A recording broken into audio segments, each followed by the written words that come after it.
Good morning from London. I'm Kriti Gupta alongside Guy Johnson and Lizzie Burden. We're an hour away from the opening trade. Here's what you need to know. Fed Governor Christopher Waller reiterates his call for lower interest rates, pointing to a deteriorating labor market and saying he's team transitory when it comes to the impact of tariffs. Meanwhile, Fed Governor Lisa Cook files a lawsuit against President Trump in a major escalation of the growing clash between the White House and the Federal Reserve. And President Xi and his closest international allies gather for the Shanghai Cooperation Organization as talks begin between his Russian and Indian counterparts. Crucial bilaterals, Lizzie, that we're going to keep an eye on. Well, happy Friday, Kriti. It is the last business day of the month if you are stateside, and the S&P crossed that 6,500 level yesterday just in time on the back of that eco data. Of course, we've got the PCE numbers coming out later, and markets in the futures picture holding their breath all the way until that print. 421.49 is where we are on the US 10-year yield. The countdown to the opening trade starts right now.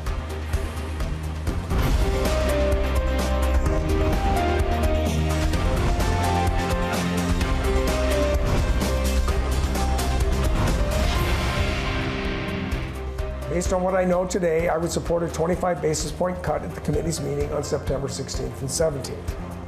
While there are signs of a weakening labor market, I worry that conditions could deteriorate further and quite rapidly. And I think it is important that the FOMC not wait until such a deterioration is underway and risk falling behind the curve in setting appropriate monetary policy. Chris Waller speaking in Miami. I listened to the speech. I'm trying to decide whether or not he was, or I should see it as hawkish or dovish. He took 50 off the table, basically. He's reiterating 25, but that 25 basis point cut he's talking about, as you just heard, is an insurance cut. It's based on his concerns that the unemployment rate is going to creep up, that the labour market is going to worsen.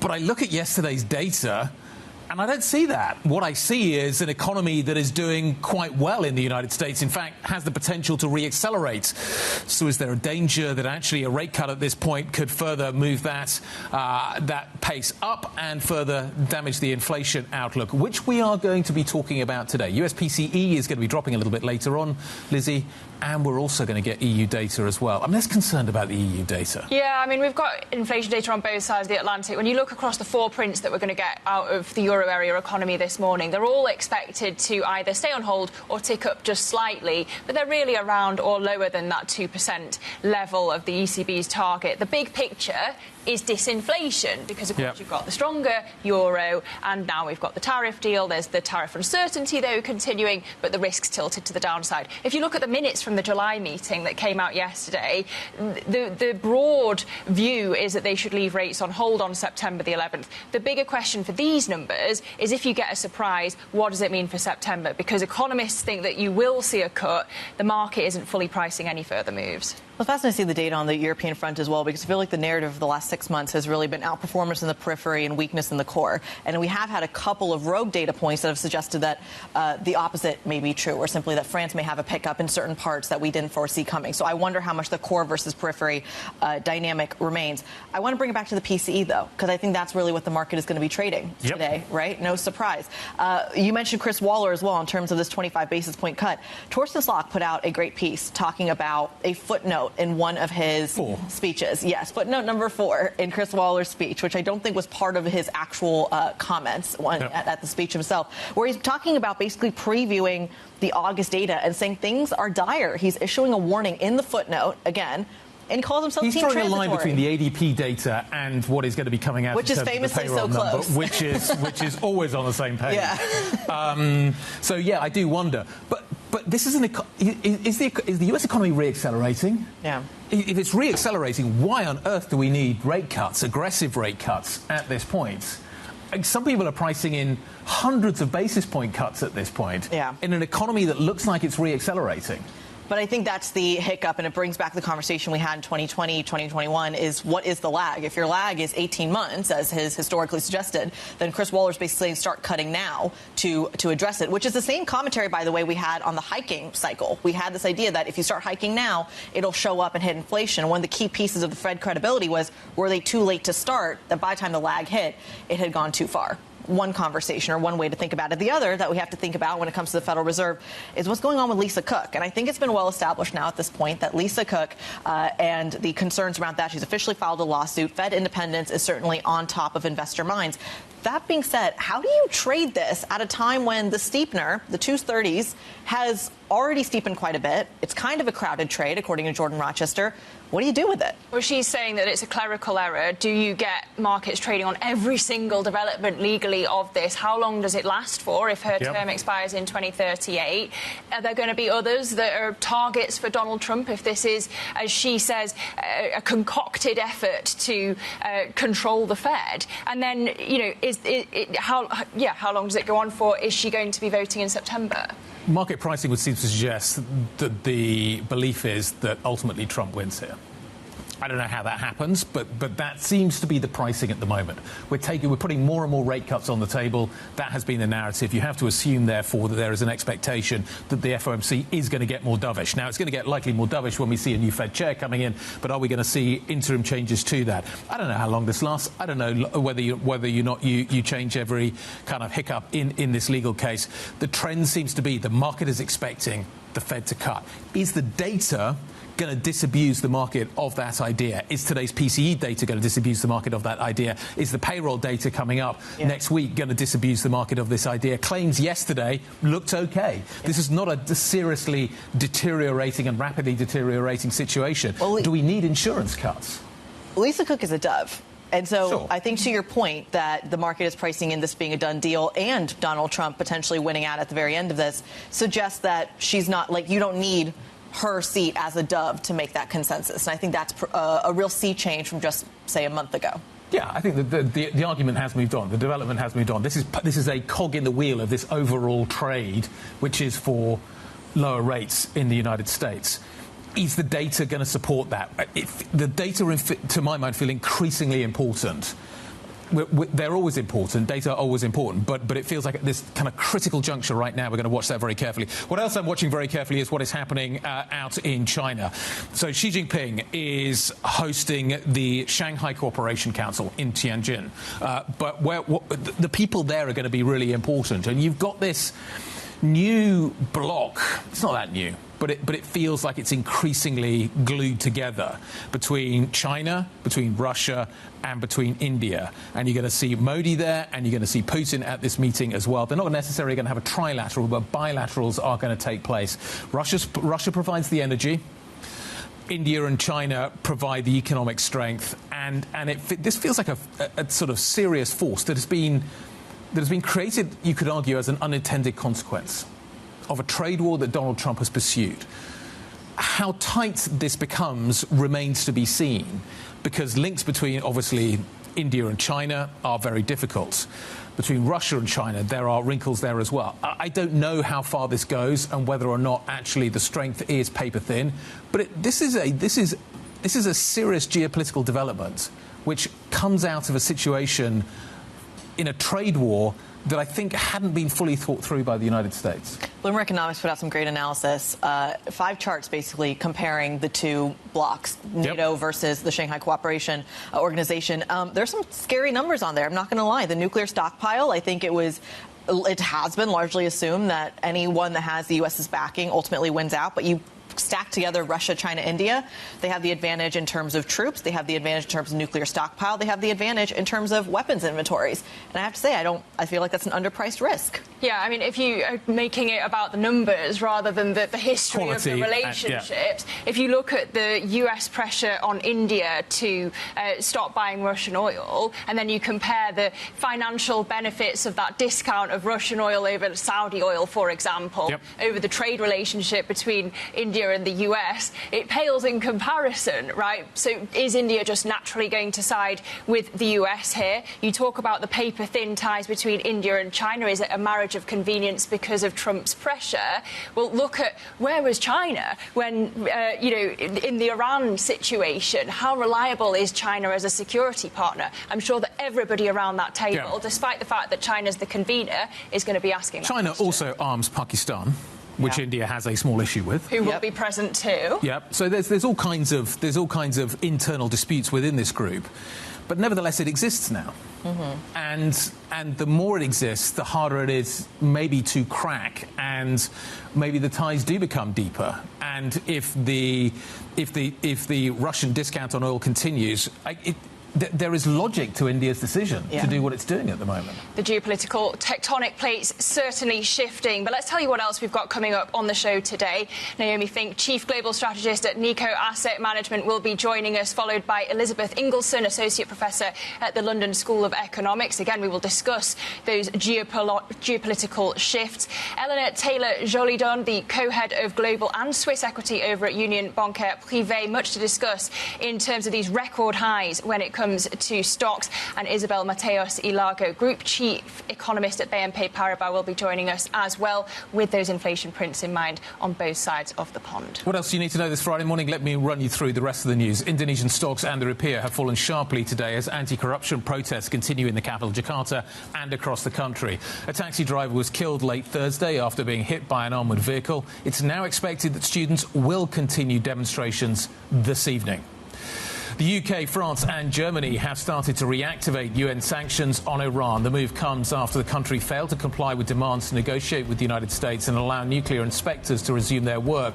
The E3, as the three countries are known, are likely to see the decision raising tensions between Tehran and the West amid an uneasy standoff over Iran's atomic activities following Israeli and US airstrikes on key nuclear sites in June.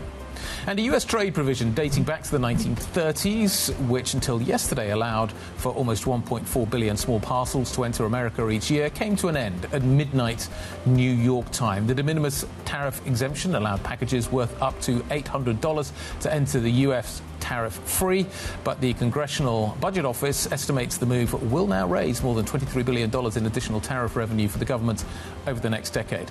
Who will be paying that number?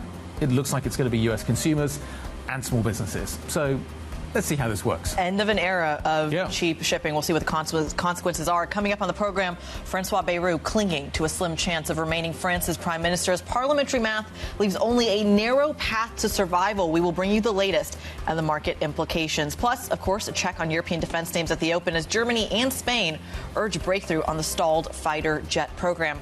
Up next, though, right back to the markets and the Federal Reserve. Fed Governor Lisa Cook suing to block President Trump from attempting to remove her from the central bank. What does that all mean? We're going to dive into it. If you have any questions of your own for us or for our guests, get involved in the conversation. IB plus BBTV Go is the function on your terminal. This is Bloomberg.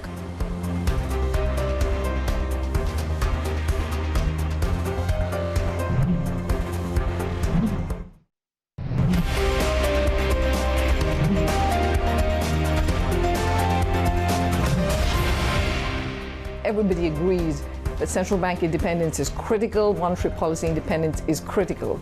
So if we are not seeing much market reaction, it must be that people think that, well, that independence is still intact. IMF Deputy Managing Director Geetha Gopinath, who completes her tenure today, commenting on the tense political situation between the White House and the Federal Reserve. Let's expand on that theme. I'm going to try to get my words right this morning. Fed Governor Lisa Cook's lawyers are suggesting a, quote, clerical error may be behind a mortgage dispute, which led to President Trump's attempt to oust her. She warns the move could cause irreparable economic harm. Joining us now to dive into the story, Bloomberg's Balazs Pens joins us. Balazs, the war of words between Lisa Cook and President Trump goes on. The case moves into court today. Is this now just a legal battle that we care about? I mean, how much attention should we be paying to it from an international standpoint?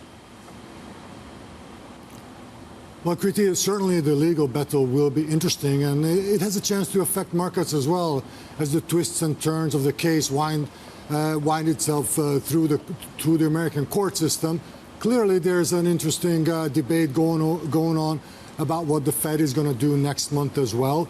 But as soon as President Trump fired off that post about removing Lisa Cook from the Fed, we knew this was going to be a legal battle. It was going to be a potentially protracted litigation proceedings, and that starts today.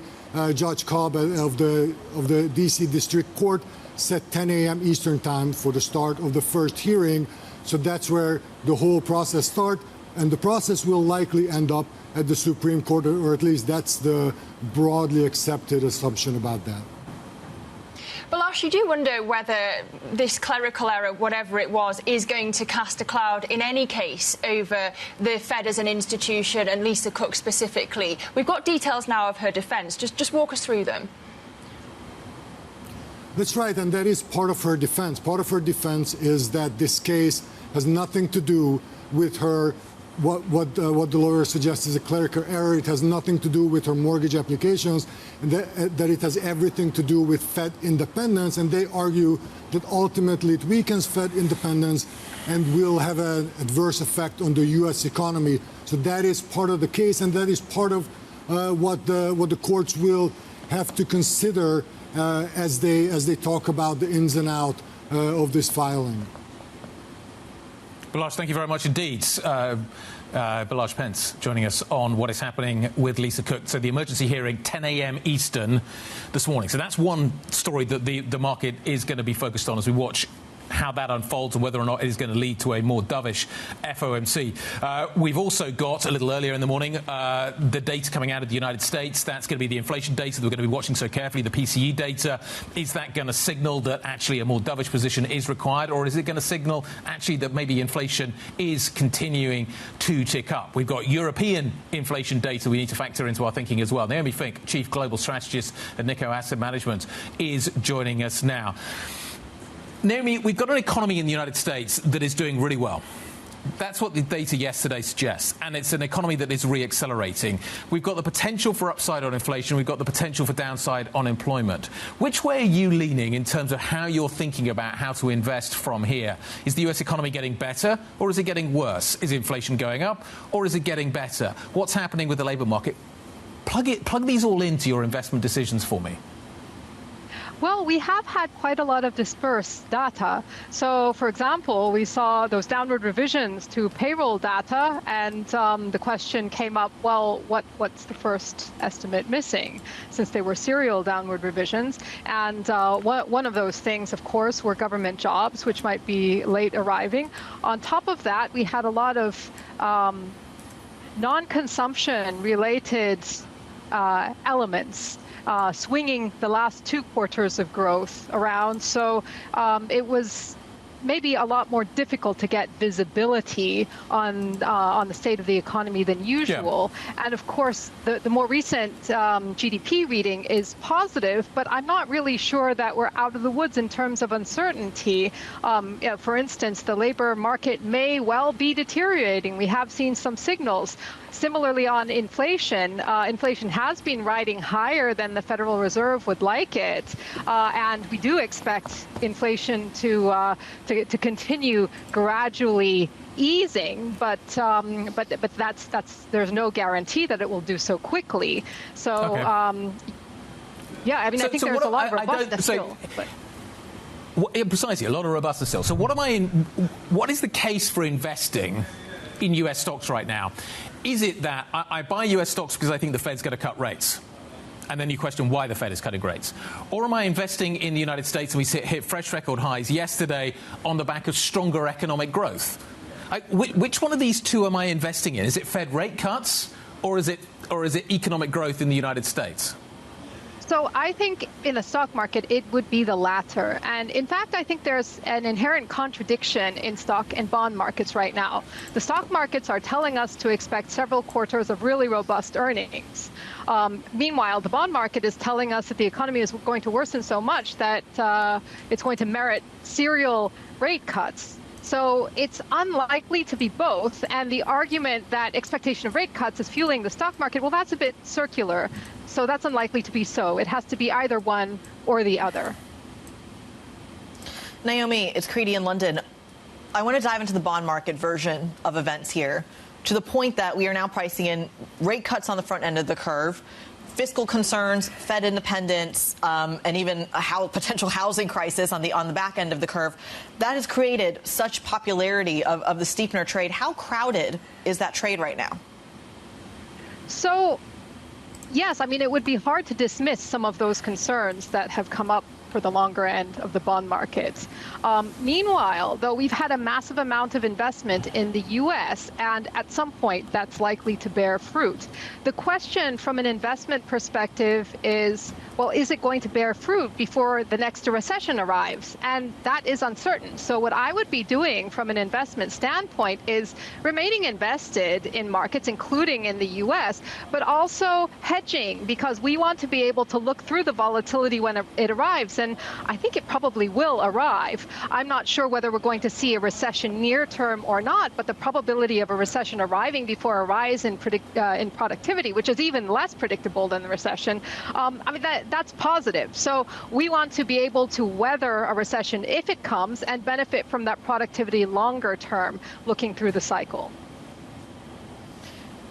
When you talk about the longer term, though, does that we'll start talking about relative outperformance here? Is that what's driving that longer term trade, that in maybe not immediately or in the future, let's say even on a 30-year time frame, the U.S. is still going to have the same productivity gains that it does right now, or the same advantage in productivity gains that it has right now relative to the rest of the world? A few months ago, we were talking about U.S. exceptionalism coming to an end. Do we need to revisit that theme? Well, let's break down the exceptional nature of productivity gain. So a lot of times people talk about labor productivity, which is nothing more than GDP per capita. Of course, if you make massive investments, then you're going to have higher GDP per capita. Actually, total factor productivity, which is innovative productivity, it's growing, but it's not that hot. In fact, it's not that different from Japan's. It's under 1%. So will that total factor productivity, the innovative productivity, rise sometime? Most likely after this type of investment. It's just that it's very hard to predict when. So, I mean, that's the U.S. has still got that up its sleeve, the potential productivity gains. But then the timing is so uncertain that that what we want to do is position ourselves for the possibility of a near-term decline. We want to insulate ourselves. I'm not sure whether you can call that exceptionalism or not. Of course, other nations are also investing, and governments are increasing stimulus, and there might be investment cases not only in the U.S. and across the globe. So I would say don't dump the U.S., but I would say let's diversify. I mean, from a portfolio perspective, we like diversification. It's somebody said once that it's the only free lunch. I don't know if it's a free lunch, but at least it's a defense against ignorance, and it's very unclear what's going to happen next right now. So, Naomi, coming back to stocks, you say we're not out of the woods yet when it comes to uncertainty on the data. Is it that we need a build-up of bad data for there to be a correction in US equities? And if that comes, how much pain is the equity market in for? So the problem with trying to time markets is that there's probably no consistent set of catalysts that's going to turn a market around. Once it gets too far, then we're probably going to see a decline. But in my mind, if growth remains positive, the trend should remain upward sloping. So we may see markets go too far, then we will see markets correct, and this is all healthy. So what I would say is position for the long term.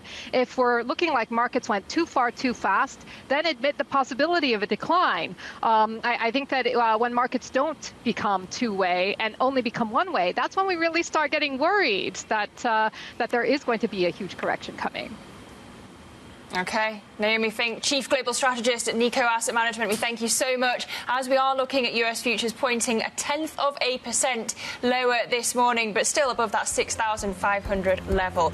But coming up on the programme, we're going to be talking to Elizabeth Ingleson from the London School of Economics as China's President Xi Jinping hosts the leaders of Russia and India in a significant summit coming up next. This is Bloomberg.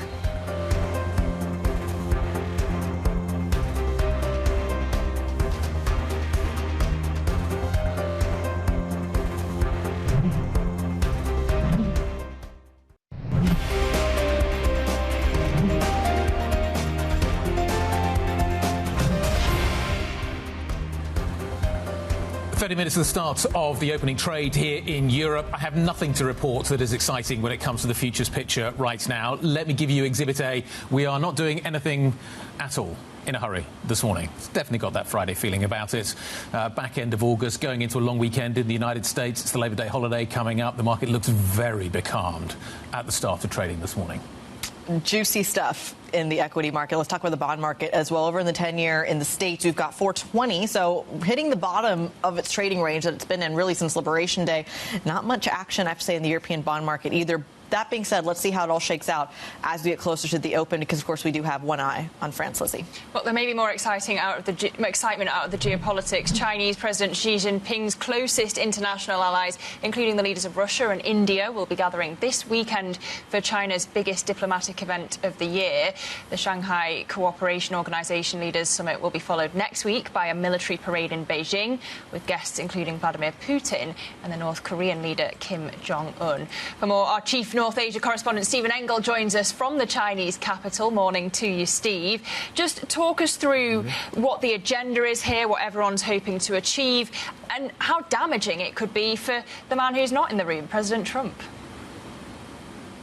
Well, let's look at the SCO from a historical perspective. It's been around 24 years, founded by Beijing and also its co-partners in this, Russia and India and a lot of the Central Asian republics or countries, former Soviet republics.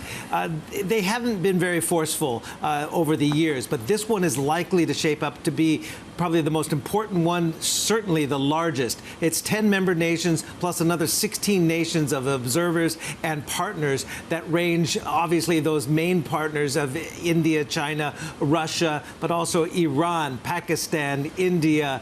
We're also going to have Erdogan from Turkey here, Indonesia, Malaysia, and many other countries will be here in Tianjin.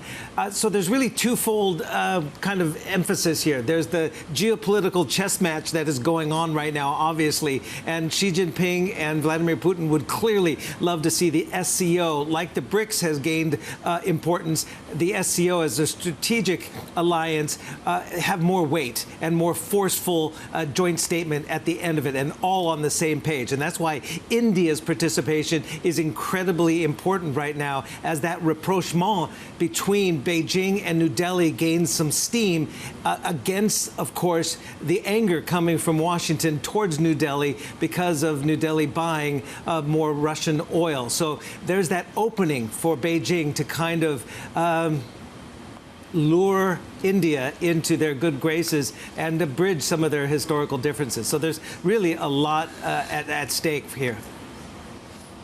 Stephen, let's also talk about this military parade that is coming up. Commemorations at the end of the Second World War, the Second United Fronts, the impact that China had in terms of defeating Japan. What signal are we expected to get from this, and how will that be read, do you think, in Washington? Well, I think this is an opportunity like they did maybe 5 years ago, but also the last time I participated in the stands there underneath the Mao painting there at the gates of the Forbidden City in Tiananmen Square. That was 10 years ago on the 70th anniversary of the victory in World War II. It's a chance for China to show the modernization of its People's Liberation Army, its technological advancements, obviously, in drone warfare, intercontinental ballistic missiles, the so-called carrier killers, the DF-21D, and other hypersonic missiles. So it is an opportunity to flex their muscles much more than what we see regularly from North Korea and Pyongyang.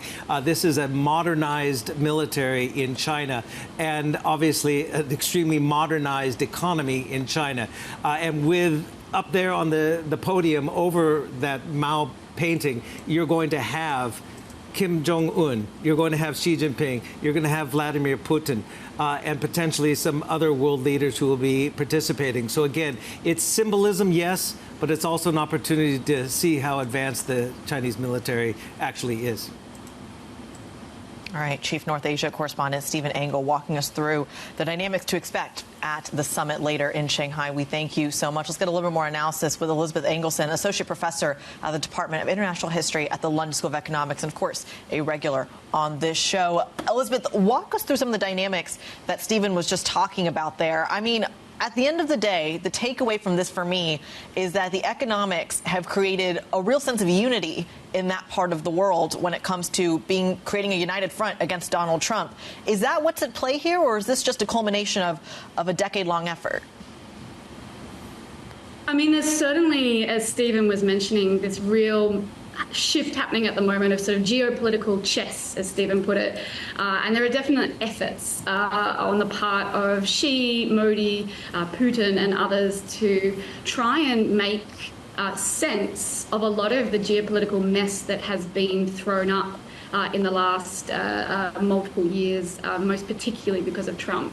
I think what we need to keep in mind is that these regional efforts at cooperation, these efforts at sort of are creating strength in the face of particularly US-led mess has for decades been something that the global south and other nations have sought to do to greater and lesser degrees of success, right? The history of the Cold War is a history of many nations within the global south attempting to reorganize geopolitics, not always successfully. And I think that's really important to keep in mind, that we're absolutely seeing an attempt at geopolitical chess and sort of realignment, but the extent to which a lot of the sort of political aims that she might sort of aim for from something like the SCO are still up in the air. And I think it's important to sort of take that longer view when we're looking at the short-term aims, but also the long-term repercussions, which I think are still very messy. But Elizabeth, I'm curious, although we're watching out for kind of the military strength, as Stephen was talking about earlier, would we get any insight on the economics here? Would we get any insight on oil purchases, getting any insight on reciprocal tariffs? Are we going to get any kind of read-through off the back of the SCO? We might. Certainly Modi is attempting, in particular Modi is attempting to really try and shore up agreements and various structural economic plans in the face of Trump's tariffs on India. So we've seen in recent days Modi really emphasising Indian textiles, for example, and seeking, as you mentioned, various sort of agreements on oil. There's certainly, there's certainly a possibility with those conversations, those bilateral conversations happening on the sidelines of the SCO, that some of those short-term economic agreements may occur, absolutely, but the bigger picture here of geographic or geopolitical realignment, I think, is worth being a little more sceptical of. India and China have a very long history of animosity and tension that is not going to go away, even in the face of what Trump, the threat that Trump represents. The capacity for something like what we might call triangular diplomacy, or sort of utilising those dynamics, I think are still very worth questioning.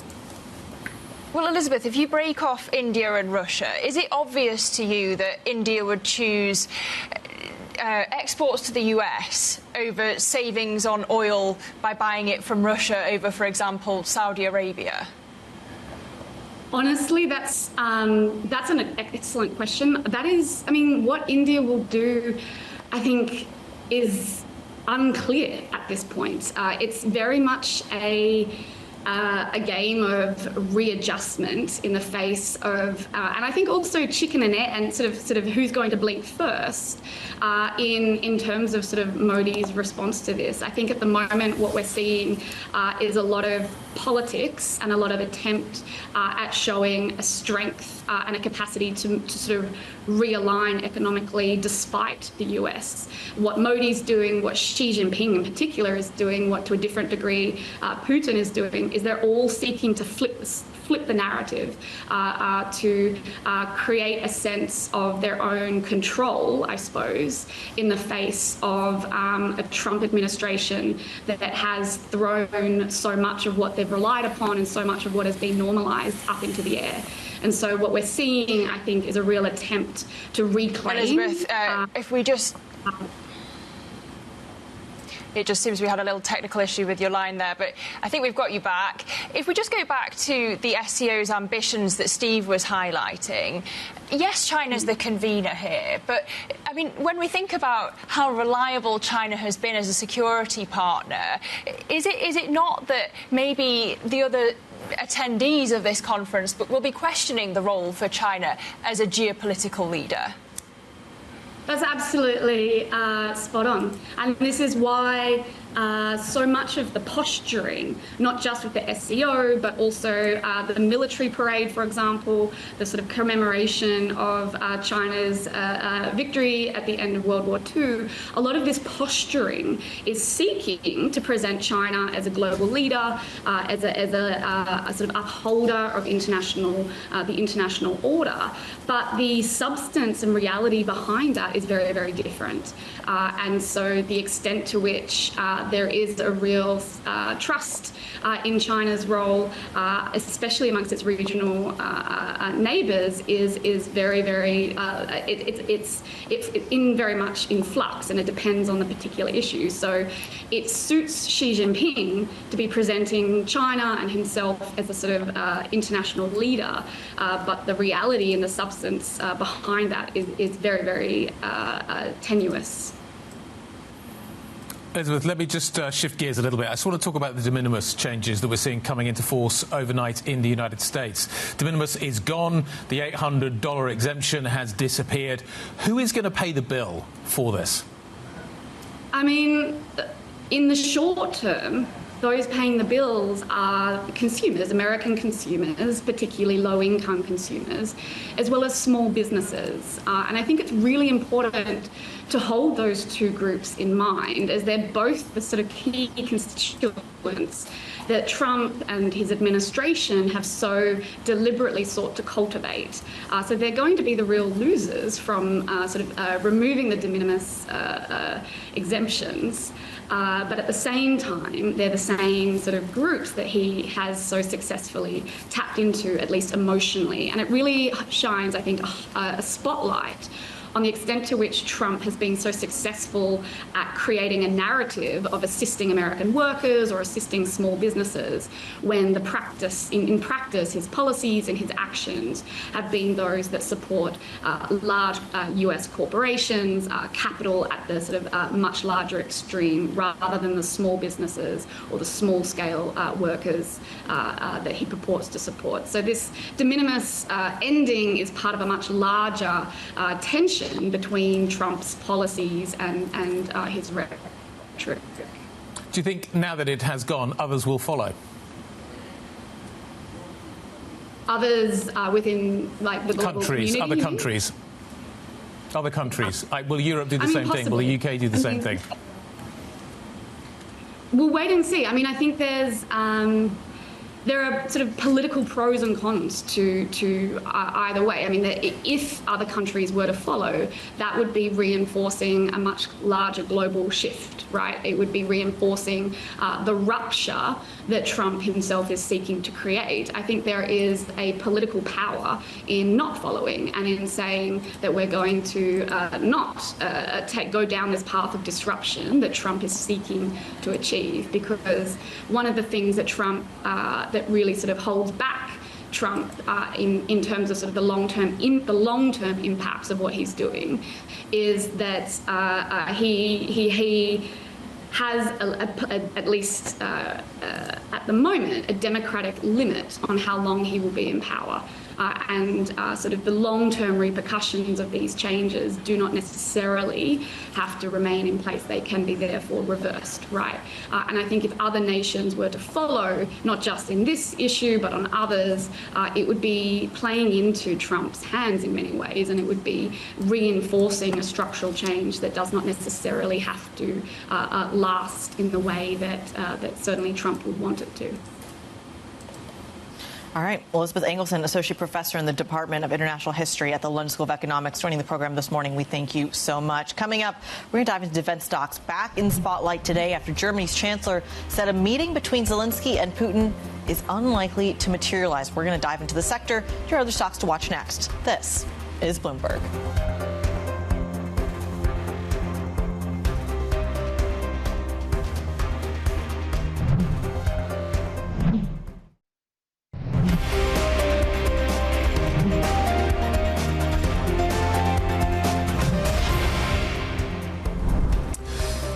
So I'm looking at the French data that is hitting the screen right now, CPI data. I'm giving it a very firm Gallic shrug of the shoulders, to be honest. Nothing to see here, nothing very exciting, pretty much in line with expectations. Some of the numbers are a little bit firmer, some of the numbers are a little bit weaker. Not seeing any reaction in euro dollar. I think if you're getting an outsized number today, you may get a reaction. But an inline number, you're going to get no reaction, nothing to see here. We'll move on, we'll get some more data as we progress throughout this morning. A Gallic shrug of the shoulders, which is good because elsewhere in France there's plenty of things going on. There absolutely is, but it's a Friday, so I think we'll give France a break for just a moment. It's good to know that the data, though, is in line, no shocks and surprises there. The data we really got our eye on today, though, is going to be the PCE data, as Guy was talking about, later in the European session over in the States, 8:30 a.m. Eastern time. It'll be 1:30 p.m. here in the UK. Let's get a little bit more analysis. Bloomberg's Asia markets editor Paul Dobson joins us for the markets in 3 minutes. Paul, walk us through the scenario analysis here. Does this go well? Does this go poorly? How does the market interpret this print? Good morning. Kriti from the beautiful city of Singapore. Sun shining here. Everybody looking forward to the weekend. But before that, yes, we have that core PCE number that everybody is focusing on. I feel like, the way that the market is priced right now, people are expecting a slightly higher inflation reading, but they're also not that bothered about it. And I think that the reason for that is that the Fed has already quite clearly signaled to us that September is now very much in play, and most likely that they're going to be cutting there. And it feels to me like a lot of the decision makers have already made up their minds about that. So what we might see, maybe, depending on the number, would be people calibrating their bets for how much or how fast we move beyond that. People will be watching as well, obviously, for any indication we can get that the tariffs are being passed through to consumers more aggressively. I think that there's also the possibility there'll be slightly stronger service inflation, but it's the labour side, I think, of the equation that the Fed is really paying attention to and more worried about. And so that probably means that the market impact from today's figures is unlikely to be too huge. So, Paul, we didn't get any market drama when it came to the French inflation number, but of course the political rumblings continue next week. Will the market drama there continue? I think it's going to be really interesting to watch out there. We've seen that widening of the spreads. So far, it feels to me, I think it's more of a France issue than a Europe issue. The euro hasn't been under particular pressure so far, so relatively contained to that market at the moment. But there is, little bits of political risk all over the place at the moment, and also in Asia we're seeing some of that today. Some political protests in Indonesia, and that's really given that market a whack, both in terms of the currency and also in the stocks in particular. So keep an eye on those individual pockets of risk where they're flaring up and that kind of thing. But I think the overall picture is, markets are pretty confident at the moment and looking robust. Paul, it's nice when your stock market has a massive rally, just as global leaders are turning up in your country. I'm talking here, of course, about what is happening in China. I'm not drawing a connection between the two and suggesting there's any political interference in the stock market, but this stock market rally looks a little bit of a head-scratcher. Yeah, it does, based on the economic data, at least, which has been so-so, a little bit poor, actually. We've seen quite a lot of misses. But there is a lot of cash that's been sitting on the sidelines. There are some positive narratives for China, particularly in that tech space that people have really been leaning into. And so it's been interesting to see the nuances in the market, and where there have been the real gains has been in those sort of new sectors, has been in smaller stocks and small caps. It's been, little parts of the market that don't necessarily catch the attention of international investors so much, whereas some of the big companies, and we saw it with Mateos this week, have been the ones that have been suffering. So Alibaba earnings coming up at the end of play today. That's going to be really instructive as to what the bigger companies look like in terms of the economy and how we go from here. The mainland stocks have been outperforming recently. Keep an eye on those in particular next week. Yeah, Alibaba shares up 43% so far year to date. Bloomberg's Asia Markets editor Paul Dobson, we thank you so much. And remember, you can get up-to-date analysis and insight from Paul and the team by going to MLIV Go on your terminal. Let's go now to our stocks to watch. And with that is Louise Moon. Louise. Morning, Lizzie. So a key one we're really watching this morning is European auto stocks. So they have said Europe has said they will reduce or cut all tariffs on US industrial goods, and in return, America will reduce tariffs on European car makers. So that's from 27.5% to about 15%. So you can see here the ones with real exposures. We've got Volkswagen, Mercedes-Benz, and a host of others that have got real exposure to the US. So you'd expect that to potentially be a bit of a boost to their stock this morning. Now, it's not certain that this is going to be implemented, but it is expected to come in quite soon. And they've had a bit of a mixed picture so far this year. Volkswagen up, Stellantis down. So we'll have to see how this plays through into the market at open this morning. Now, as you've been speaking about also, defence is a real key focus as well this morning. There's been talks, of course, of a meeting between Zelensky and Putin, doubts over whether that's going to happen. The Kremlin hasn't committed to anything, and we've had Germany's Chancellor now saying he doesn't think that's going to happen. Now, of course, defence, with all the geopolitical tensions, has had a stellar year. We've got Rheinmetall up over 166%. We'll have to see if this weighs on defence at all this morning. So that's one we're really keeping a close eye on today. And then finally, ending on a bit of a Friday note, we've got Contrary, the French spirit maker. They've had a rough year, down over 25%, but some positive news for them this morning. They're saying they're expecting less of a hit from US tariffs. So they expect about a 45 million euro hit, and now about 30 million euros. So potentially could boost their stock this morning. So things looking a little bit brighter for Contrary. All right, Louise Moon, we thank you, our equities reporter there, who'll be back with us later in the hour, the programme with our movers as well. But as we look broadly across Europe, we've got Euro Stoxx 50 futures down 0.3%. Bit of outperformance for the FTSE 100. I wonder what's happening there. We've had 3 days of losses for the FTSE, so perhaps they can turn things around. Unch is where we are right now for the FTSE futures. Very marginal outperformance. Well, I have to be optimistic. I'm also the UK correspondent, Guy. But coming up, we'll take to the opening trade. This is Bloomberg.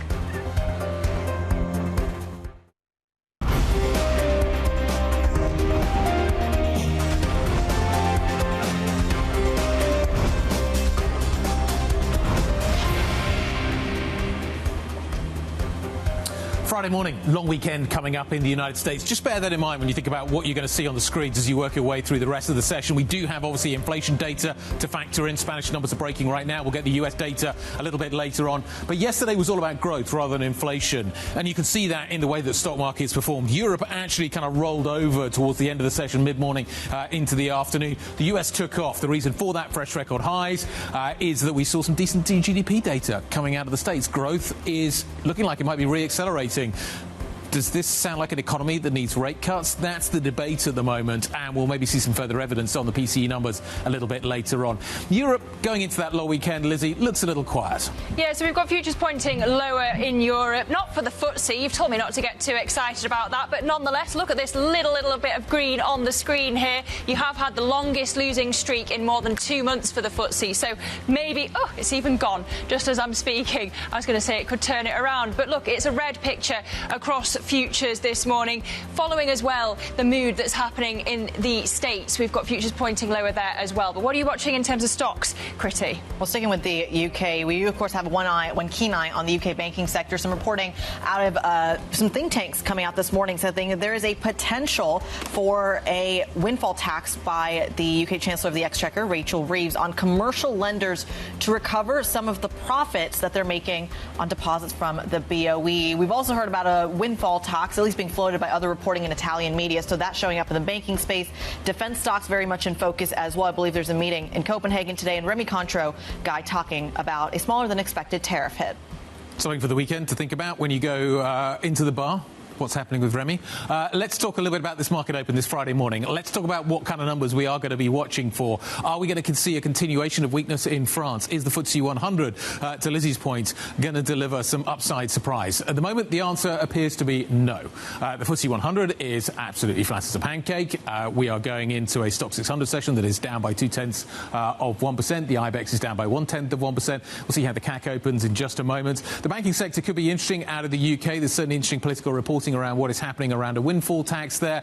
We're talking about taxing buybacks down in Italy. The tax story does seem to be relevant this morning. The DAX clearly has no news at all. It is already open. It is down by 0.4%. We'll see what's causing that in just a moment. And the CAC is down by 0.2%. So that's the picture this morning. We await PCE data. We are going into a long weekend in the United States. Lizzie, what are we looking at from the sector point of view? Well, we have banks at the bottom of the basket, guys, so down 0.7%. You've only got 4 sectors in positive territory this morning: energy, real estate, basic resources, to just name some of them. 0.3% up for energy. But if we just dive into those banks, you mentioned, Kriti, about the banking story here in the UK, the threat potentially from Rachel Reeves to that sector. And the likes of NatWest down 2.8%. HSBC in London down 0.5%. Lloyds Banking Group down 2.6%. So indeed that negativity is translating.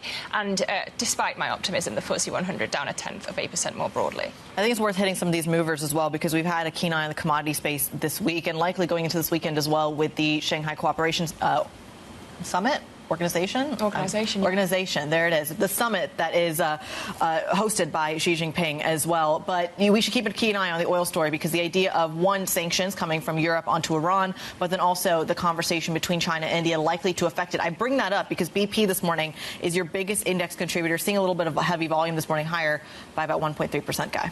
I need to turn my attention to what is happening in Spain. I don't actually have the right data up, but we'll flash it up on the screen for you and you can figure out what is going on. CPI data across Europe, the French data, absolutely not moving the story just a few minutes ago. The interesting thing here is that basically, from a sort of symmetry point of view, if you get a strong reading, you are going to likely see a bigger reaction. If you get a weaker reading or something that's broadly in line, you're not going to see actually very much of a reaction. So it's the upside surprise that we're watching for here. Remember that Spanish inflation, in an economy that's actually doing fairly well at the moment, is a little toppy relative to the rest of Europe. So CPI year-on-year comes through unchanged at 2.7%. Core comes through at 2.4, which is a little tick up, but not by much in terms of the numbers. The harmonised number on a year-on-year basis is pretty much exactly in line with expectations. So a Spanish shrug of the shoulders on the CPI front. We call those a siesta.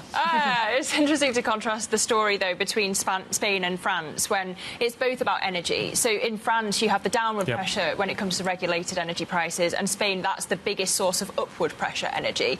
But as you say, bang in line, with the last reading. Does it change anything vis-à-vis the next ECB meeting which you'll be attending? No, but if we get surprises in the numbers later on in the day, does it change December? Because, as I say, that's where the market's split from economists on whether they're going to move again. OK. So can we park European...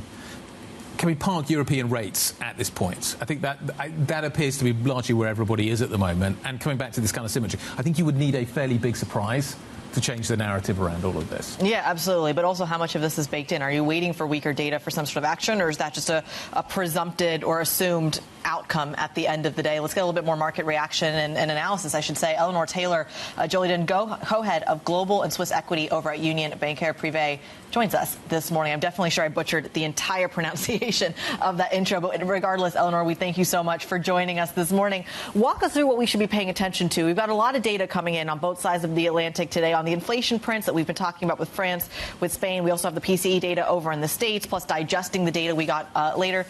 In this market, does the data matter?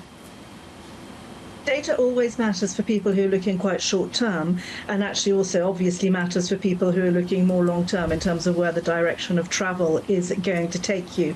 What your colleague was saying earlier on is that indeed we are in a situation where markets have been doing very well, have been seeing a fairly optimistic view of news flow and how markets were not reacting, consumers not reacting either, to higher tariffs. And as we approach the most difficult month of the year in terms of stock market performance, people may be wondering now what could spoil the party a little bit going forward, and that will concentrate minds on whether inflation is going to be a little bit higher, notably in the US because of potential tariff effects, whether Europe can indeed begin to show its promise. We've seen very good multiple expansion on equity markets in Europe, but that really does now need to be underlined by strong stronger earnings growth than what we've seen at the moment. And that might explain why some of the markets in Europe, as we go into this weak or often weak market performance of September, are thinking, oh,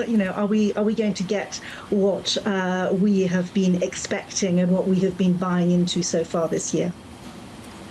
Well, Eleanor, one of the arguments, or at least one of the bull cases for Europe, but also for the States, just for a sustained equity rally, has been that there's so much liquidity in the system, one that's been propping up buybacks and dividends, as one example from the financial sector, among many, many others as well, that any sort of hit to the bottom line from tariffs really just shows up in margin compression, not ultimately an actual shrinking of the business, and that it is ultimately a one-time hit. At least that's some of the claims being made out of Federal Reserve officials over in the States. Is that a fair argument that this margin compression that we may see from the tariff hit is a one-time thing? Eleanor, are you team transitory? I would argue that tariffs are not necessarily a one-time hit. So, yes, they will hit margins. Unfortunately, margins also feed into what your cash position is going to be, and that could be a dampening effect on growth for some companies simply because they can't afford it if all of a sudden they're earning less, you could say. What is encouraging as the opposite argument to that is to see the Citi surprise index, at least for the US, which is looking as if it would leave room or encourage people to start investing again. But bigger than what a tariff is on a one-off, bigger than what direction of travel is in terms of investment, is always uncertainty. Companies need to know that it makes sense for them to invest anywhere and that there is going to be a certain environment for them to develop whatever they are planning to develop. And that is something which has been perhaps lacking this year, and where people would like to be sure that institutions as they know them are going to have the independence that they need, and that there is going to be a direction which is given by administrations, by the economy in general, for them to feel confident about investment.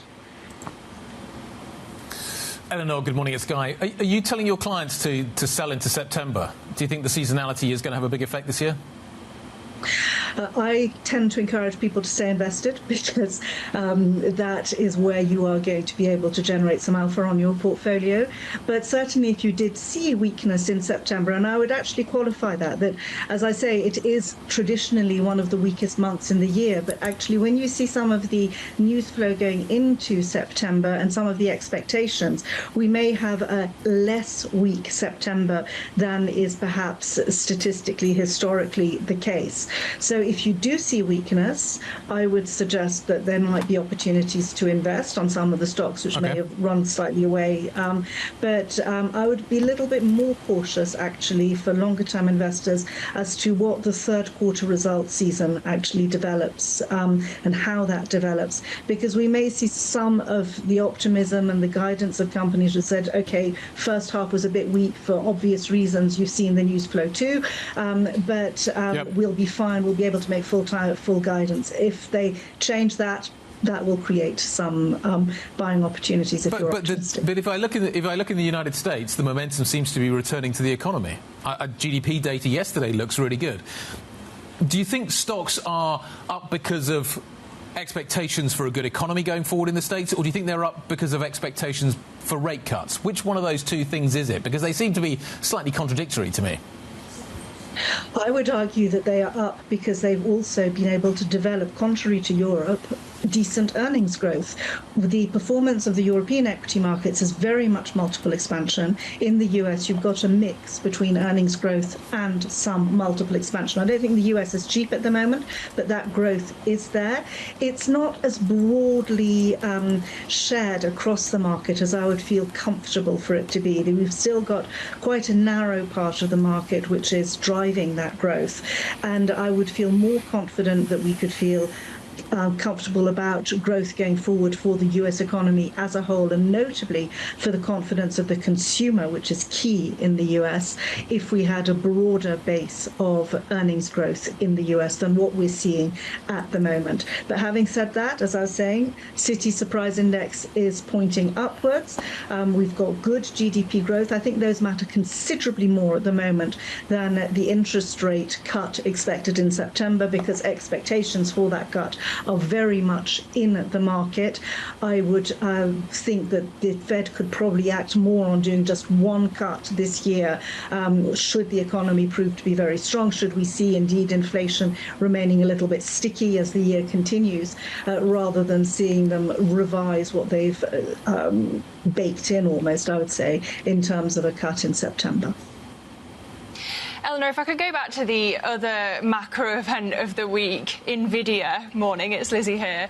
And I wouldn't ask you to comment on NVIDIA individually, but just given that its earnings were perhaps underwhelming, did that change your view when it comes to US big tech and perhaps the tariff impact to come on US stocks? Certainly the tariff impact on US stocks is perhaps a little bit underestimated, in as much as US companies, just as much as foreign companies, have very international supply chains. And we are going to see they too needing to consider how this affects their margins, who will be the final payer of those tariffs. Is it their final consumer? Are they going to be able to share it more equitably with their supply chain, etc.? But I would argue, without talking specifically indeed about a stock, that the results that we've seen from large tech this year and sectors which are dominated by US companies does suggest that some of the themes which are in play in terms of continuation of AI, etc., are still alive. But sometimes, perhaps, we're seeing cases where the realization and the promise of what AI could bring may take a little bit longer to be distilled into the numbers than what some investors may have hoped for. And on tariffs, given your Swiss expertise, Eleanor, are you expecting Swiss companies to be nimble enough to be able to navigate the tariff impact and shift production and protect earnings? If you look at how Swiss companies have reacted over 40 years to a very strong currency and a continuation of strengthening of that currency, I would argue that they will probably be able to be as nimble or similarly nimble when it comes to tariffs. They've already got an extremely international supply chain. We have a liberal political setup in Switzerland. The voters and the government are very cognizant of the fact that companies sometimes do have to move lower skill activities outside Switzerland in order to remain competitive. And remember, as far as the US is concerned, in fact, you've already got more than 50% of what is sold in the US being produced in the US by Swiss companies which are present. Switzerland's the 7th largest foreign direct investor in the United States. It's employing 500,000 Americans in companies which are based in the United States. It's a very big R&D contributor to the United States. These are all areas which perhaps haven't been gone into in enough detail so far in discussions, and which probably provide some negotiating power, not only for the government-to-government discussions, but company-to-company discussions. And remember that Switzerland, because it's always had to face that very strong currency, has tended to specialize more in very mission-critical products, where they often don't have a very high level of competition in the US. So I'm afraid that they probably will be able to pass on prices more easily than some other industries. Eleanor, great to catch up. Thank you very much indeed for joining us. Eleanor Taylor, Jolidon, co-head of Global and Swiss Equities, joining us from UBP. Let's take a look at what is happening in the markets more broadly across Europe. Here's the core six. Let me just show you some of the numbers we're watching here. Tech on the front foot, back on the front foot. ASML is up by 0.2%. Defence stocks certainly having a much better day of things. We're up by 2.5% on Rheinmetall. LVMH is coming back a little bit. I will highlight that we are seeing some weakness in UK banks today off the reporting around taxation. Let's get the details of that move and all the other moves we're watching this morning with Louise Moon. Morning, starting with banks, but first starting with UniCredit and Alpha Bank. This is on news that UniCredit has raised its stake in Alpha Bank, the Greek bank. Not really benefiting UniCredit at the moment, down slightly. Alpha had risen at open and is halted or flat at the moment. So that's on that news to do with Alpha Bank and UniCredit. But then moving on to UK banks, as you were talking about. So a think tank has recommended essentially that Rachel Reeves impose a windfall tax on UK banks, saying this could raise about or over 32 billion. Really hitting banks this morning into the red. Barclays down over 2%, NatWest down almost 4%. So not good news on that front for UK banks strongly into the red. On to France, we're looking at Contro, the spirit maker, up only slightly into the green. That's after they said that the US tariffs wouldn't have as much impact as they thought. So kind of would have thought this could be a bit of a bigger boost, but just slightly into the green there this morning. That's potentially because US tariffs are still hitting it. And then moving on to Orsted. Orsted has had a big week. Started off with a cancelled wind farm off the US, trying to regain investor confidence. They've been, S&P late last night affirmed their rating. So it's benefiting them slightly into the green, 0.2% for them this morning. On to the next one, we're looking at defence stocks, as we spoke about earlier. So the German Chancellor said he doesn't expect a meeting between Zelensky and Putin. Defence stocks not really reacting as you would expect to that. Still up into the green. We've got Rheinmetall, the German defence giant, up almost 3% despite that news. So not really reacting negatively to that news this morning. And then we're moving on to autos, finally, European auto companies. They are expected to benefit from a cut to tariffs from the US. A mixed response. Stellantis up slightly, but apart from that, into the red. So not providing too much of a boost this morning. So I have to see how that one plays out through the rest of the day. All right, Louise Moon from our equities team, we thank you so much walking us through some of those early movers. Coming up on the program, we're going to walk through another major mover, but from a different part of the world. Alibaba, the Chinese e-commerce giant, set to report first quarter earnings later today. We're going to dive into some of those details next. This is Bloomberg.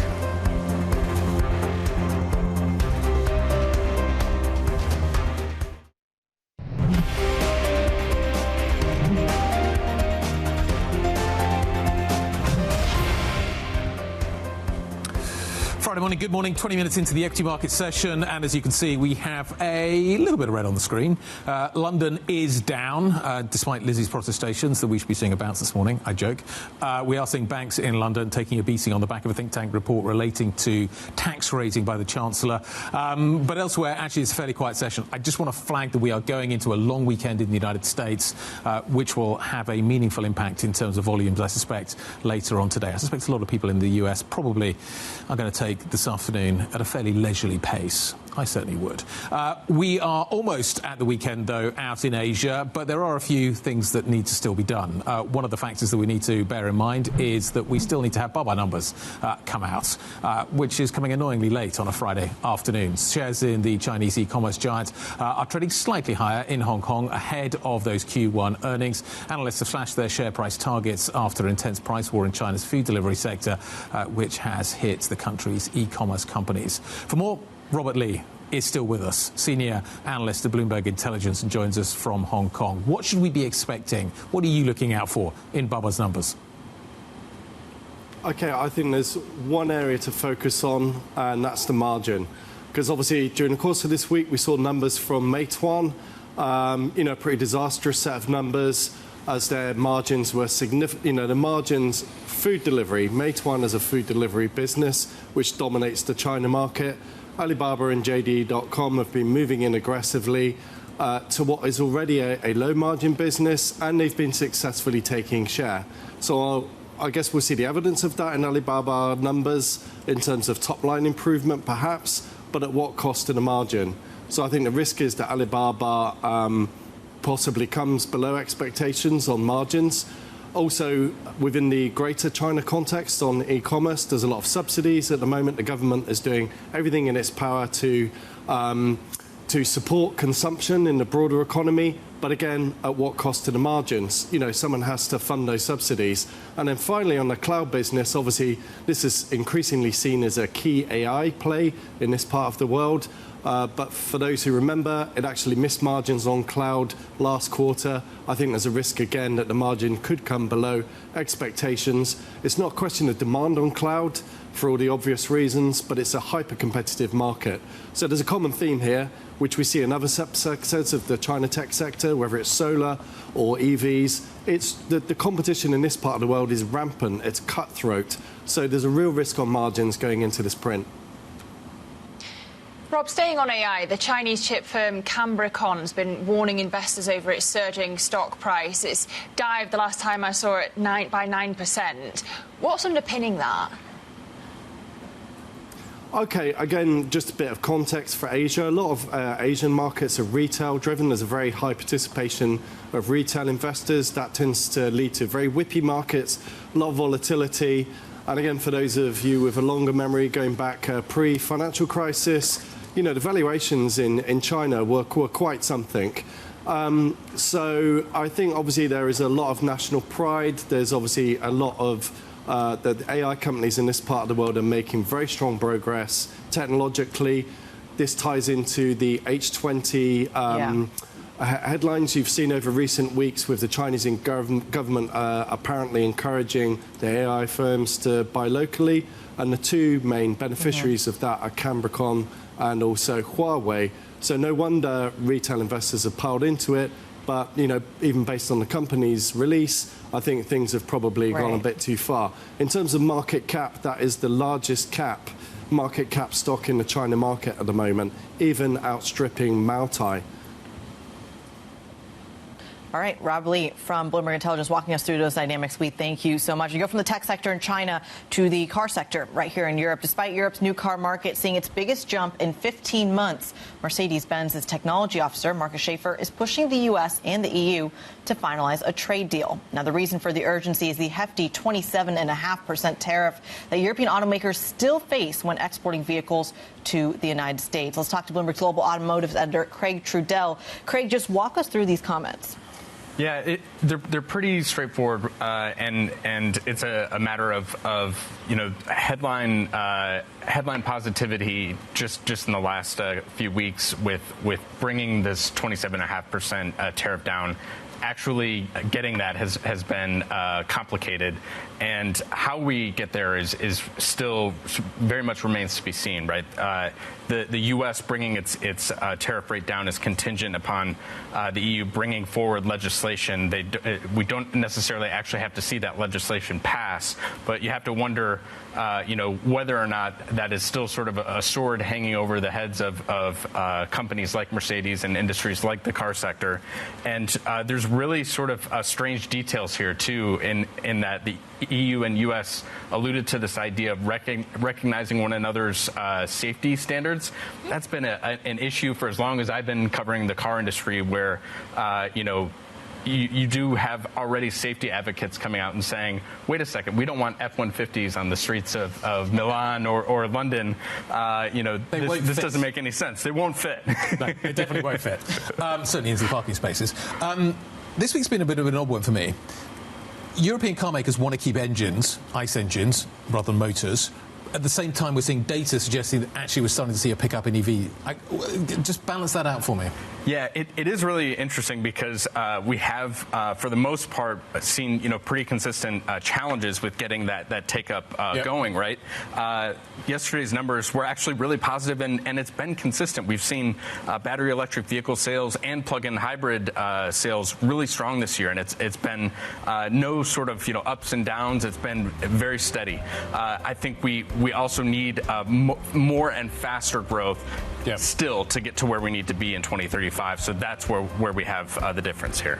Great to see you, Craig. Great coverage this week. Thank you very much indeed. Coming up, we're going to talk about defence. That's next. This is Bloomberg.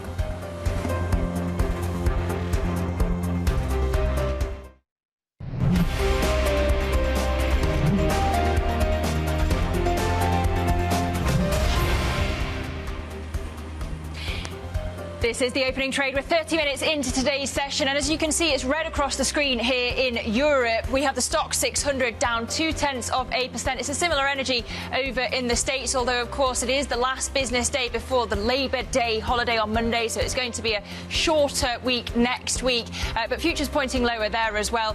You've got underperformance now for the CAC Cajons. Of course, it's been a bumpy week around all of the politics. I was hoping to see some outperformance for London stocks this morning, but alas, not so. The FTSE 100 as well, down 0.2%, Guy. And we can blame the banks. We can blame this story surrounding what is happening with extra taxation on that sector in the newspapers this morning for that. In terms of the internals, there's not much to see here. Volume's pretty much as you would expect it, though it is the story going into a long weekend. Maybe a surprise that actually is holding up as well as it is. Internals, basically a few more down than up. That's why the market's down just a little bit. In terms of the 52-week highs and lows, again, there aren't many out there, just for variety's sake, because I think we've done 52-week highs all week. I'm going to do a 52-week low as we come through towards the end of the week. Wolters Kluwer is down in the professional services sector at a one-year low. The stock is down by 30% so far this year, and the roll-off we've seen basically throughout most of the summer, spring-summer, is continuing. 52-week low, but again, there's not much dispersion in the market this morning. There are a few areas, defence on one end, banks at the other. That's maybe what you're looking at this morning as we go into this long weekend in the United States. Kriti, what else do we need to know this morning? Yeah, let's talk about some of the other stories crossing the Bloomberg terminal. Federal Governor Christopher Waller has again called for lower interest rates, saying he would support a 25 basis point reduction in September and anticipates additional cuts over the next 3 to 6 months. And I told the Economic Club of Miami that longer-term inflation expectations are firmly anchored, while the chances of an undesirable weakening in the labor market have increased. And sticking with the Federal Reserve, Governor Lisa Cook's lawyers have suggested that an unintentional, quote, clerical error may have been behind the mortgage dispute over which President Trump wants her fired. Now, Cook is suing to block what her team calls Trump's, quote, illegal attempt, saying his pretext does not amount to sufficient cause to remove her from the U.S. Central Bank. And shifting our focus elsewhere, Chinese President Xi Jinping's closest international allies, including the leaders of Russia and India, will be gathering this weekend for China's biggest diplomatic event of the year. The Shanghai Cooperation Organization Leaders Summit will be followed next week by a military parade in Beijing with guests including none other than Vladimir Putin and North Korean leader Kim Jong-un. Now, Lizzie, this is such a crucial moment, not just for the sheer optics, but for strengthening an alliance that I would say puts a lot of fear into the U.S. and European leaders' hearts. Yeah, and is that alliance strengthened because of Donald Trump being a shared enemy or opponent or whatever you want to call him to those names that are arriving today in China? You need to see it as well, the timing in the context of this military parade on September the 3rd. No accident that that's happening, this World War II military parade.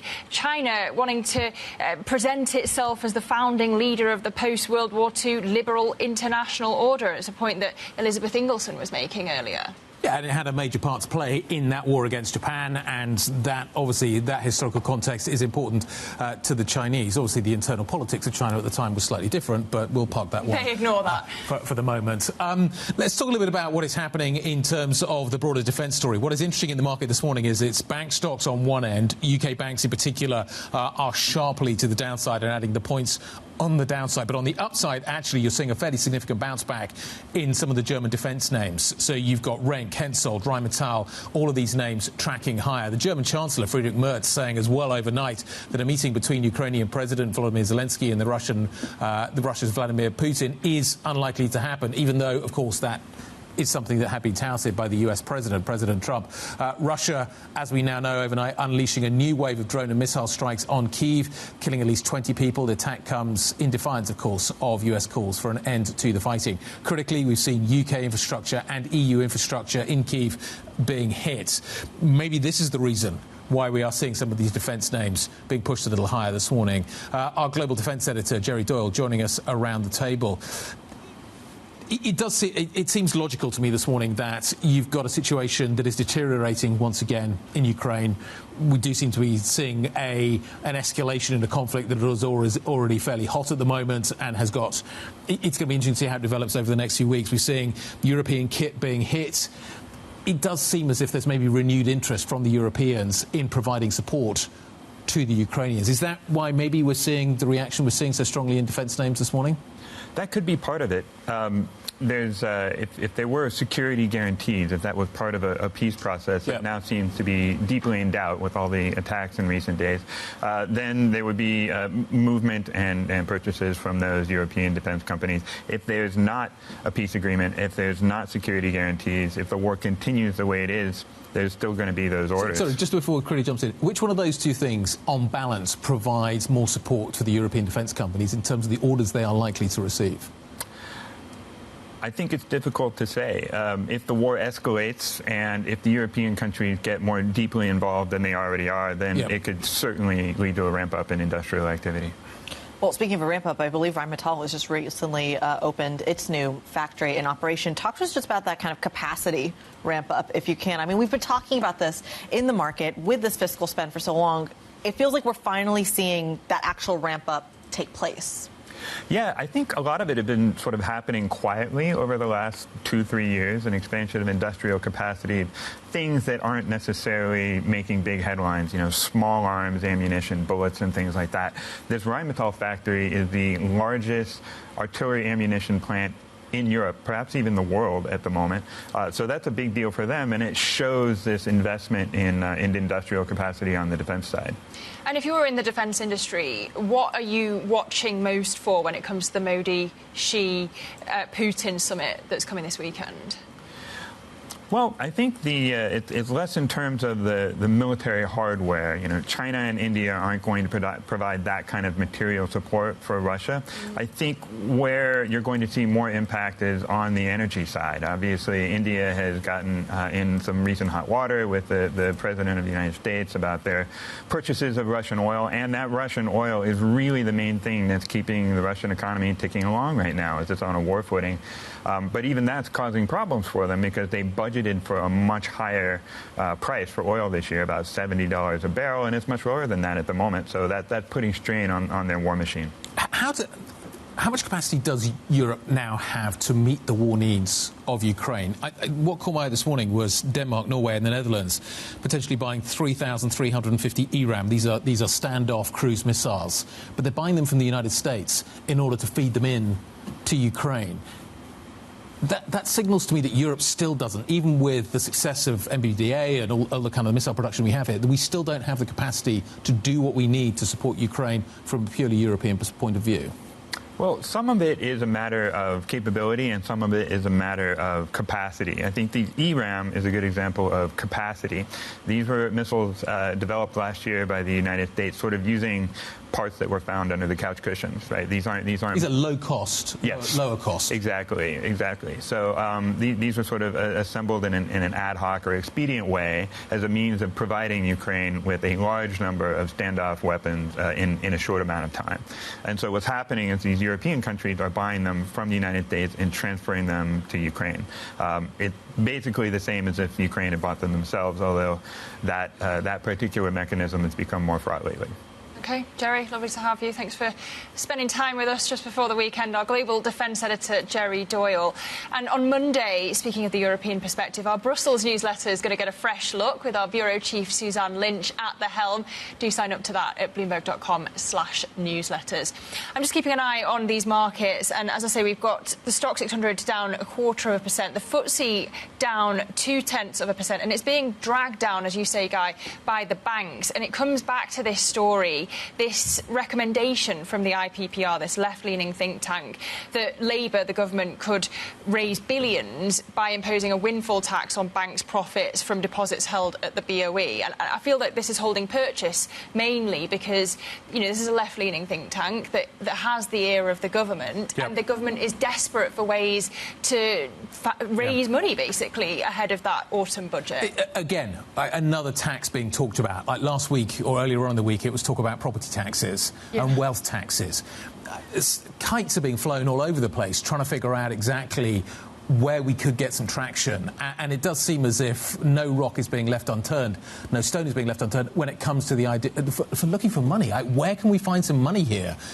It could be the bank, it could be all of it. The whole potentially is quite substantial, but this also speaks to the idea that Labour's relationship with business is really in trouble here. Because this may be politically easy from the eyes of a left-wing think tank, but I think you were talking to Mark Dowding earlier in the week to talk about the reverse Laffer curve effect.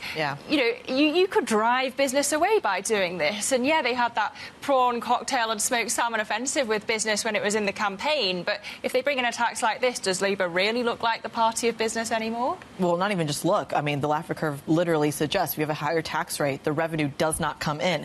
Further along with curve, it's not just an issue in the UK. We know that there's some reporting in Italy by the local paper suggesting that a windfall tax on their banking sector may be in the works as well. It's also something that's plaguing France, one of the highly taxed countries in Europe. Well, we're going to dive into that conversation next. François Bayrou is clinging to a slim chance of remaining France's prime minister as parliamentary math leaves only a narrow path to survival. We'll bring you the latest on the politics and the markets fallout next. This is Bloomberg.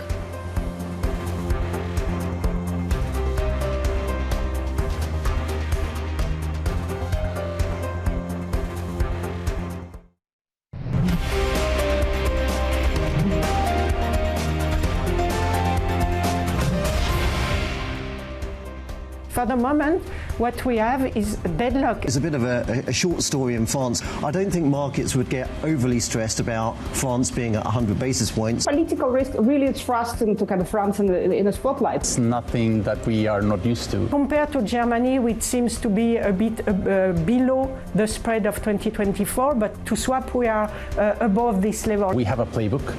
We went through this last summer, and spreads went all the way to 80. The ECB, I'm sure, will be ready to support France. If the euros and the ECB is still in place, it will be difficult to make the system crack. For France, we're talking about contraction.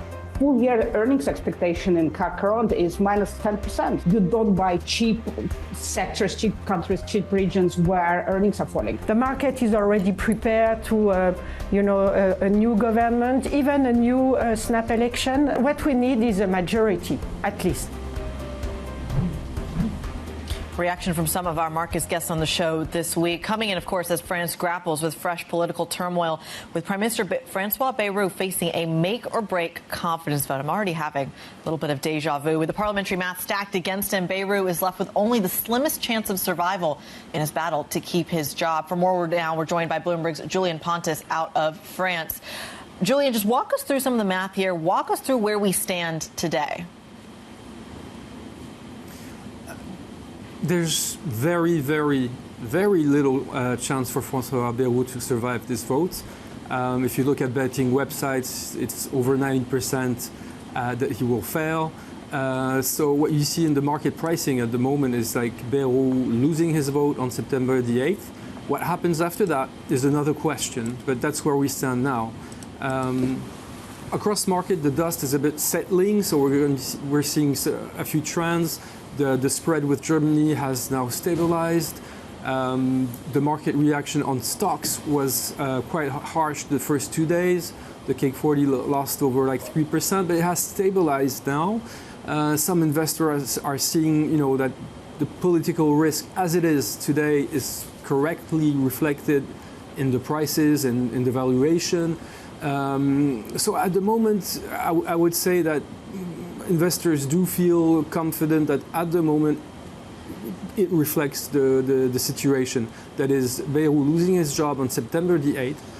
After that, what happens obviously is not priced because we don't know what could happen.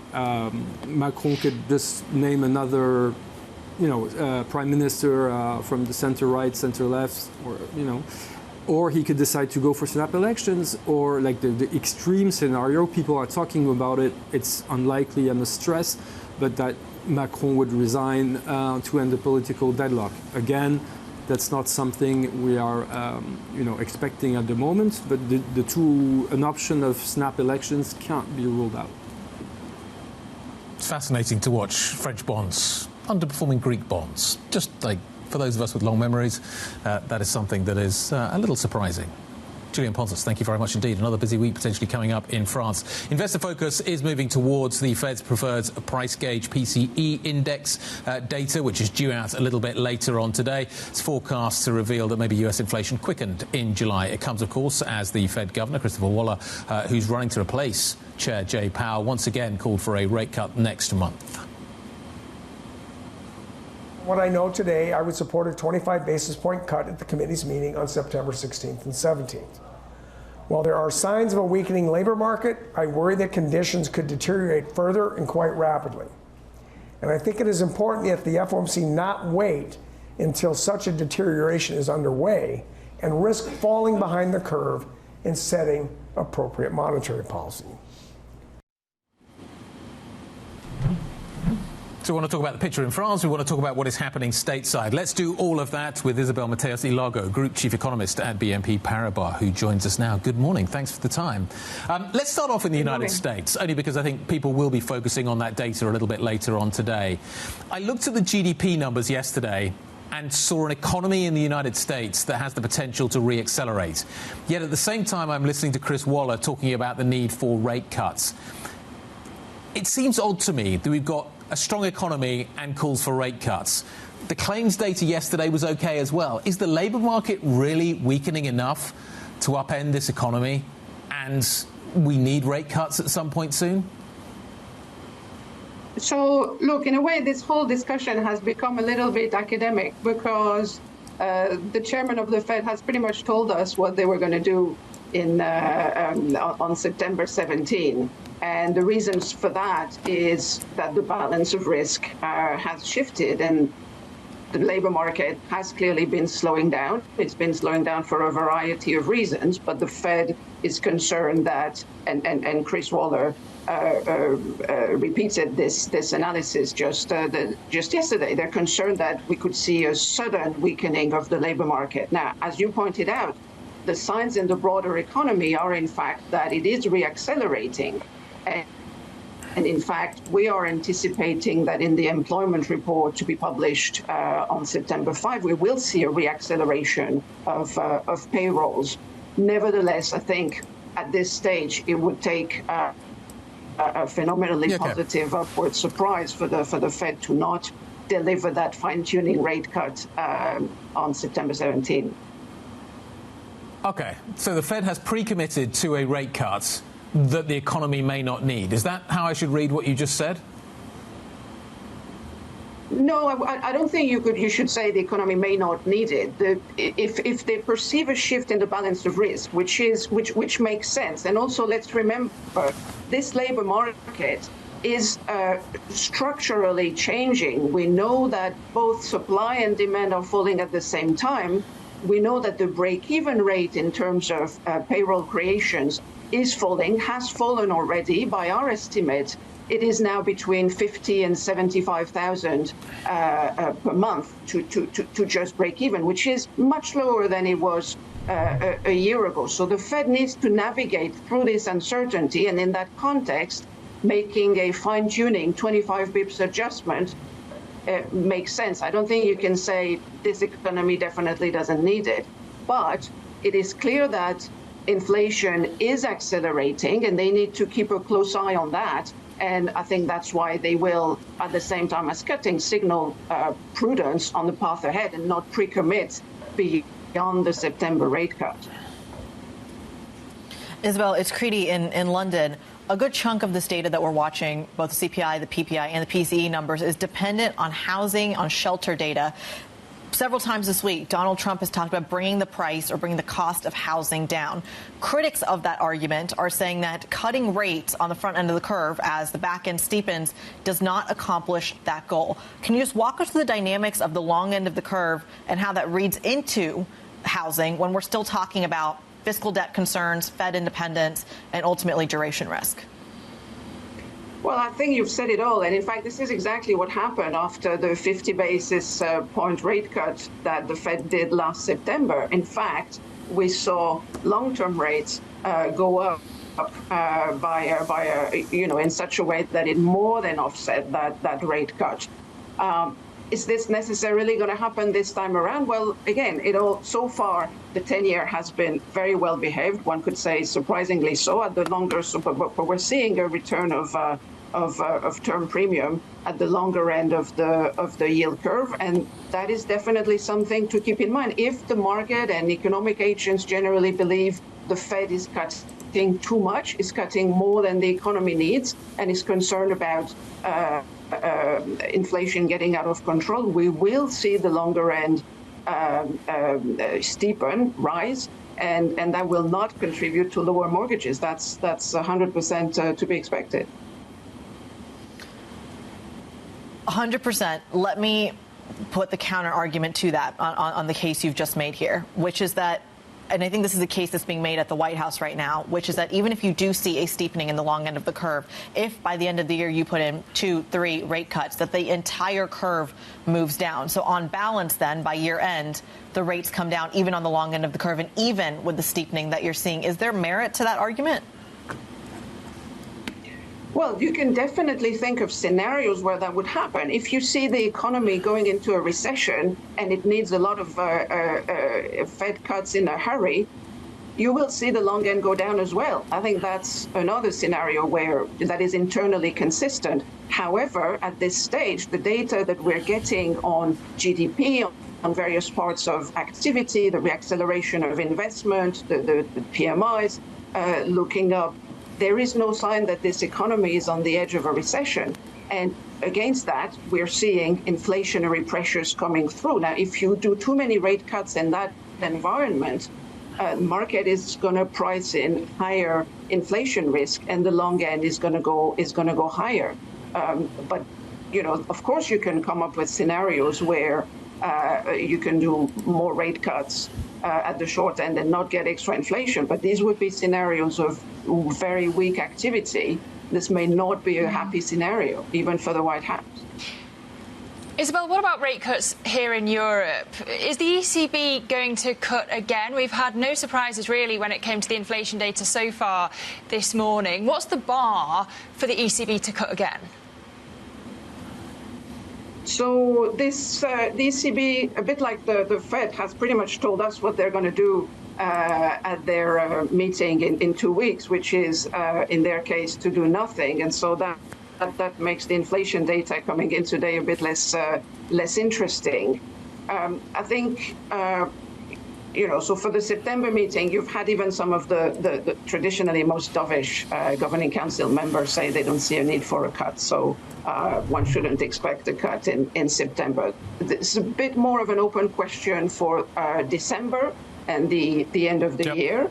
The reason for that is the ECB remains worried about a slowdown in activity. They've been worrying about a slowdown in activity in the second half, really, since Q1, where we had a very strong growth. But actually, Q2 was better than expected.